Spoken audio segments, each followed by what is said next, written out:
Ministri i Financave Petrit Malaj e konsideron buxhetin e vitit 2026 si një ndër draftet më të mira, pasi çdo sektor që ka ndikim në jetën ekonomike të vendit ka rritje fondesh. Gjatë një interviste për emisionin Ekozon në Vision Plus, Malaj tha se buxheti mbështetet në 4 shtylla kryesore.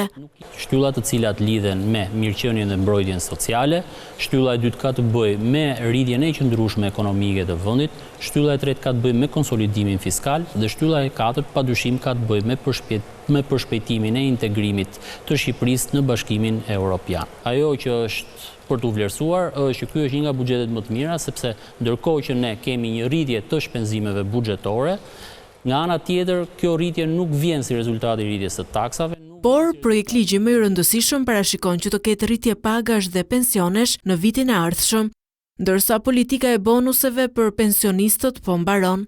Dhe gjithë kjo politik paga që po ndërmerr qeveria shqiptare për vitin 2026 ka një kosto me rreth 100 milion euro për buxhetin e shtetit. A mund të themi një minimum, një maksimum të rritjes së pagës për këto kategori që ju përmendët për vitin e ardhshëm? Pra minimumi është 2.5%, maksimumi për, po themi, punojësit e shërbimeve mbështetëse shkon rreth 25% rritja e pagës. Ministri i Financave ka edhe një përgjigje për akuzat e opozitës lidhur me projektin e shumë debatuar atë të paqes fiskale.